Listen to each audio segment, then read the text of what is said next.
Honestly, I don't get it. I don't get how we're the fringe, we're the far left, when all we're saying is we stand for apparently the radical notion that Palestinians are people too. I suspect that a common theme we'll be hearing today is that our solidarity with the Palestinian people and all our work for peace and justice is deeply rooted in our Jewish identity. On December 13th, Andy Berman was part of a forum on issues about Israel, Palestine, and being Jewish. Andy Berman, welcome to Democratic Visions. Thank you, Jeff. It's a pleasure to be here. Now tell me a little bit about that forum. That forum in mid-December was held at the time of Hanukkah, a very important Jewish holiday. It consisted of 5 people of Jewish background from Jewish Voice for Peace, our local chapter, who spoke on personal terms of how their thinking had evolved to a position of support and sympathy with the struggle of the Palestinian people for justice. Local advocacy for change in Israel, the West Bank, and Gaza typically sparks passions, but is generally ignored by mainstream media, even when the turnouts are enormous. I mean, the newspaper is so anti-Palestine and support Israel. The December forum at the Southdale Library in Edina was intended by its sponsors as a modest correction to the larger slanted media discussion. That informed correction, and others like it, may again be muffled when Israel Prime Minister Benjamin Netanyahu addresses our own Congress. But small voices often have very high merit. Jewish Voice for Peace panelists included Andy Berman, Alan Malkus, Marissa Katz, Mark Trias, and Minnesota Chapter President Ilana Rossoff. Andy, is it your position that being Jewish naturally moves towards a peaceful resolution of the conflicts between Israel and Palestine? Yes, Jeff, that's certainly true. Jewish history, and we are very proud of it, is filled with instances of identification with the cause of the oppressed. Moses led the Hebrew children out of bondage in Egypt thousands of years ago, and throughout our history, the struggle for justice, the struggle for freedom is basic. On a personal level, when I grew up in the 1950s and 1960s, it was absolutely clear to me that Jews were expected to support civil rights. We're expected to support the rights of labor, to be active in the peace movement, and we did. And out of that heritage, we speak out today against the oppression of the Palestinians. Now, where'd you grow up? I grew up in New York City. I was born in Brooklyn and I lived in Queens. There was much interest in the civil rights movement. There were many labor struggles, and Jews were at the forefront of it. Your co-panelists at the forum also talked about their backgrounds. My name is Marissa Katz. I'm originally from Atlanta, Georgia. I was born and raised there. I'm a Southern Jew. I grew up in a Reform Jewish household with a proud Zionist history and background. My paternal grandfather actually was very much involved in smuggling arms in the 1930s to the Irgun, the Jewish terrorist organization in Palestine fighting the British. My name is Mark. I was born in Russia. I became an Israeli citizen when I was 5. I left about 8 years ago and I haven't been back. Hi everyone, my name is Ilana Rossoff. I'm a recent transplant to Minneapolis from New Jersey. My dad is a Reform rabbi in northern New Jersey. We had a kosher home. My name is Alan Malkus. My family was originally from New York City. My grandparents were all active in the Garment Workers Union. I grew up in a non-religious, somewhat anti-religious household. When I was a kid, we attended a Reform synagogue, but mostly just for show, I think.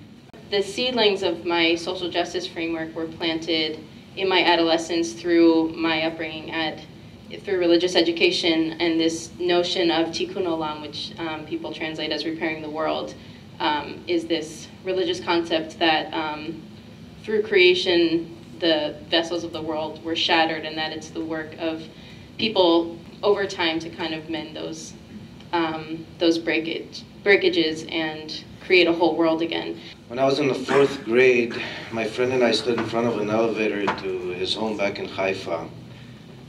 I don't know what we were talking about, but I remember asking him, why don't we just drop an atom bomb in Gaza? My friend was the child of comfortably middle-class left-wing Zionist Jews. My friend's dad worked for Elbit Arms Company. His grandfather was a concentration camp survivor. Mark, he said, don't be silly. Gaza is way too close. We'd get all the fallout. My parents insist that I go to Hebrew school and be bar mitzvahed. It was critically important to them, strictly for social reasons, that all 3 sons get bar mitzvahed. I object. I want to play stickball after regular school instead of going to Hebrew school. My wonderful parents are hypocrites. On Yom Kippur, the holiest day in the Jewish calendar, my parents play golf. It was my job to wrap the golf clubs in a blanket to carry them out to the car so the neighbors wouldn't see. In any case, my parents won the battle. I was bar mitzvahed. It was 1960. The rabbi was surprised to see black faces in the audience. They were friends my father had invited, and I felt very proud of that, much more proud of that than the bar mitzvah itself.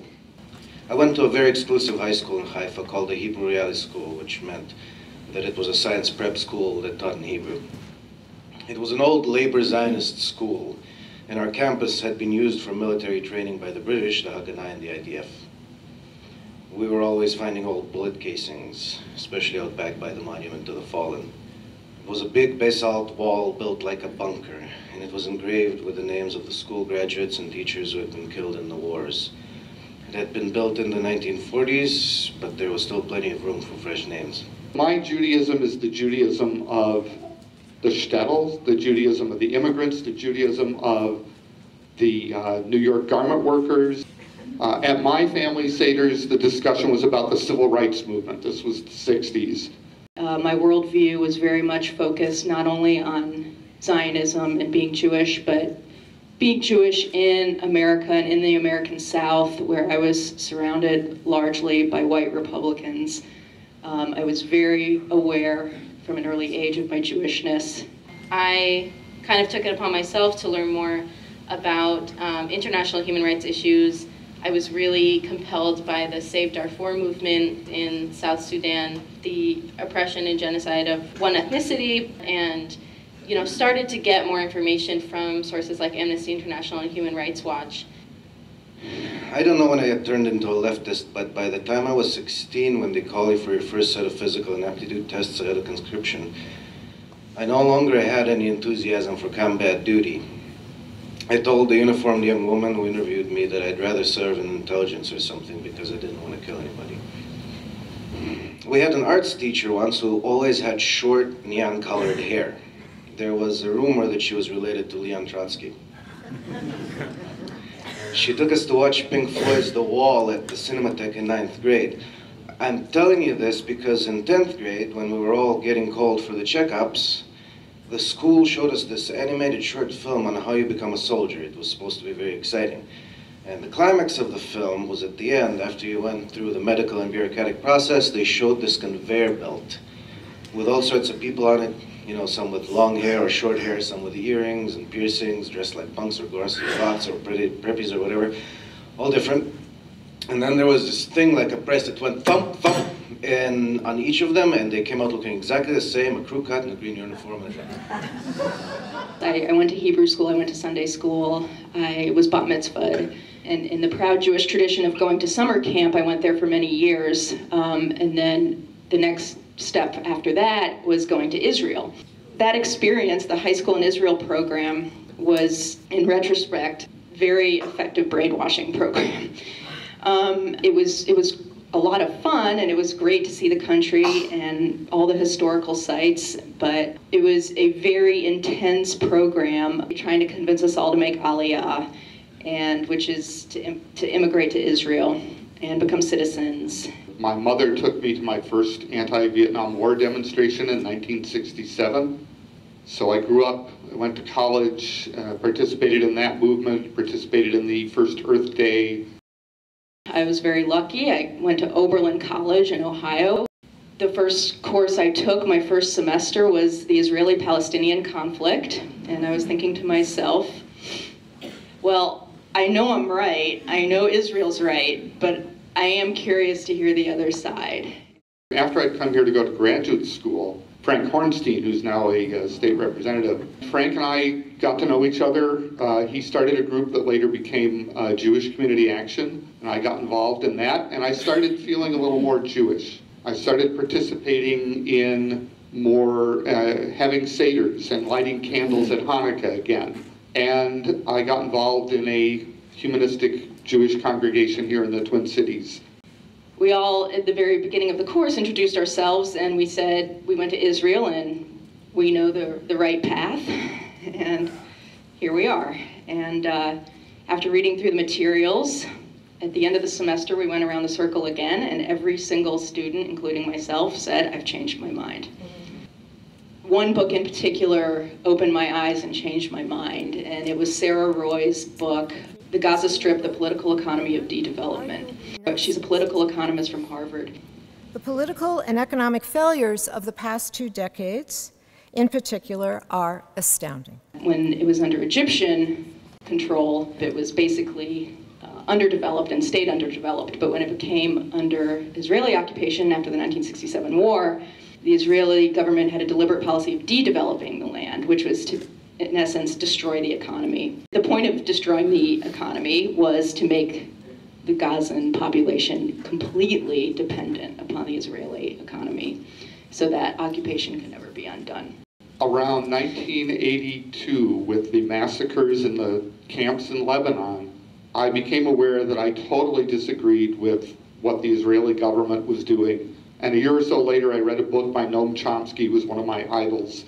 And I read this book called The Fateful Triangle, Israel, Palestine, and the US. And it totally educated me about the real role the US and Israel were playing, the real reason why peace negotiations got nowhere. During the summer of 2006, when Israel was bombing southern Lebanon again, I was finally getting information from a human rights organization that was showing the disproportionate numbers that we see in every Israeli attack. I remember talking to my dad about it and being like, what is this about? How do you, why are there 700 people killed when there were, only 70 Israelis killed? That's so massive. And something he said to me was, well, Amnesty International has been known to be anti-Semitic. And I was like, that was one of the first moments of like true cognitive dissonance where I was like, something's wrong. It's 1962. I'm 15 years old. Grandma comes over to our house to watch the Adolf Eichmann trial, which was being broadcast live on TV. She is glued to the set. I see the back of her neck is red, and I see tears on her cheeks. I ask my mother why Grandma is so upset, and Mom explains to me what happened to our family in the Holocaust. I'm a college student in New York City, passionately involved in the Vietnam anti-war movement. Lyndon Johnson has just committed some outrageous escalation of the war, so we call for a mass demonstration at the United Nations building in New York City. But I notice there is a different demonstration going on next to us. I see Israeli flags. The demonstration is about the Six-Day War. I'm curious, so I take off my Vietnam peace buttons and I go to the other demonstration. There's a fellow listening to the radio. He shouts with joy, "We've just taken the old city," meaning East Jerusalem. I feel completely alienated. I had come that day to denounce a war, not to celebrate one.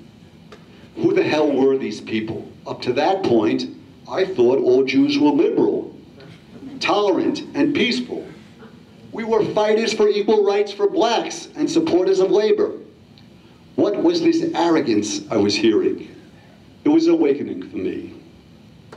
And then after the 1973 war, I was like, okay, so they're going to give back the occupied territories. And it grew on me over the time that that wasn't going to happen. The state of Israel had no intention of ever giving up any of that territory.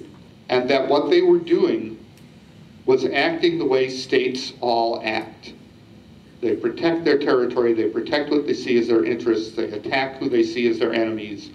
Zionism and Jewish nationalism have co-opted the Jewish narrative and totally dominated Jewish community to the detriment, obviously, of Palestinians, and also corrupts what our historical moment of how it's defined as what it means to be Jewish. In Germany, I should have worn a Jewish star around my neck as I walked the streets in my army uniform. Andy, I have a question. Is it difficult to talk about your background? No, I'm personally very proud of my Jewish heritage. I'm very, very proud of the work of progressive Jews such as Jewish Voice for Peace. It's not easy standing up to the central authorities in this country, in the US government, in the Jewish community, that follow a line that has failed to bring peace to the Middle East. We are outspoken in our belief that a change in US policy is fundamental. The shipping of arms to Israel at a time when it occupies another country, when it occupies the West Bank and Gaza and East Jerusalem, is unacceptable. It's a violation of the US arms export law. We should not be shipping arms to countries that are involved in human rights violations, such as Israel. There is a definite hostility in some synagogues to any questioning of Israeli foreign policy or any expressions of solidarity or support for the plight of the Palestinians. There also have been people who have expressed sympathy, who have told us that they are a little afraid to speak out in their synagogues for fear of retribution, but they understand and support our cause. Veterans who've served in the armed forces have a particular legitimacy when they speak out on issues of war and peace. So we believe that American Jews have a particular legitimacy when they raise questions about Israeli policy. Is Jewish Voice for Peace in touch with our Minnesota Arab communities, Islamic communities? We have connections with them. We have attended their demonstrations, and we are fraternal. Some of us have attended mosques. There's no doubt about it. The personal contact is absolutely basic. Make it not about politics, not about solidarity or anti-imperialism, even though it's about all of those things, but make it personal, about human beings, human lives, human suffering, because that is really what's at the core of this for me. In the name of decency, in the name of humanity, just like at Passover, we split the matzah in two to share it, so the land of the Holy Land can be shared. We believe it's in the interests of people, and we are confident that with time, a peaceful resolution will come. We believe our efforts to pressure the United States government to stop its $3 billion of military aid to Israel while it occupies another country can be very helpful in that effort. Palestine is the place where a girl broke my heart for the first time, and also where for the first time one didn't. I used to go to the Rocky Horror Picture Show. I played Irish music in a band. I read a lot of science fiction. I got drunk in parks and watched movies and went to a couple of protests. One year I even got an A in math. Palestine is the place I grew up in. Because I was Jewish, I had a more or less normal childhood. But a few miles away, people weren't having normal childhoods. They still aren't. Maybe many of them are not having any kind of childhood at all, due to being shot or bombed or tortured or driven out of their homes. Judaism tells me that as societies, we're collectively responsible for what we do. I don't think you need Judaism to understand that, but it is very central to our stories and our moral universe. I never shot anybody or demolished a Palestinian home. I didn't even know when my family was having a picnic in the JNF forest on Independence Day, along with hundreds or thousands, tens of thousands of other families, that the big stones we were sitting on, that the fire pits were built out of, used to be the homes of people who are still in refugee camps. Good cops shouldn't be blamed for what bad cops do, but we are all a part of a society that is built on the top of a mountain of pain and theft and death, and we are responsible for every bit of it because it's ours. Israel isn't lurching rightward as a consequence of being taken over by a fringe of settler lunatics. It has always been a society of settlers and soldiers. No matter how many beards and kippahs people wear, Israeli society has replaced God with the state and the army. It is a society that has sanctified not the Holy Land, but the possession of land. The Jewish virtues, wisdom, charity, and hard work are for suckers. The Israeli virtues are knowing how to point a gun, shoot it, and get away with it. We mustn't let them get away with it. The recent decision of the president not to meet with Netanyahu indicates that there is serious concern at the direction of the Israeli government. The president has spoken out on settlements, and these are hopeful signs, but we need to follow up the words with action. Are you pessimistic or optimistic? You know, the future of the world, the future of peace in the Middle East is in the hand of the young. And young people do not necessarily carry the burdens of their parents and previous generations. Basically, I am an optimist. And the reason I'm an optimist may have to do with being a little older. I remember a time when in the United States, there was no opposition to something called the war in Vietnam.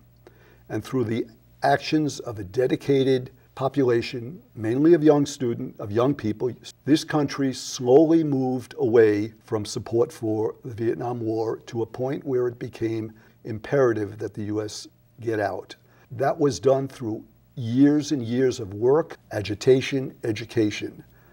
There was a time not long ago when absolutely nothing could be said against the Israeli government in this country, when there was no awareness of the plight of Palestinians. Today, there are Palestine Solidarity Committees in many, many campuses, in many cities. There are organizations such as J Street and Jewish Voice for Peace and others that are working to change things. How do people get in touch with Jewish Voice for Peace? The best way is to look at our Facebook page. You can simply go to Facebook and search for Jewish Voice for Peace Minnesota. And we also have an email address, minnesota@jewishvoiceforpeace.org. minnesota@jewishvoiceforpeace.org.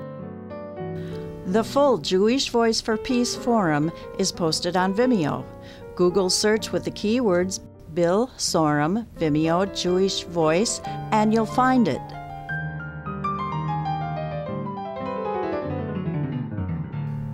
Democratic Visions is independently crafted by volunteers, mostly Democrats, from Eden Prairie, Minnetonka, Edina, and Bloomington.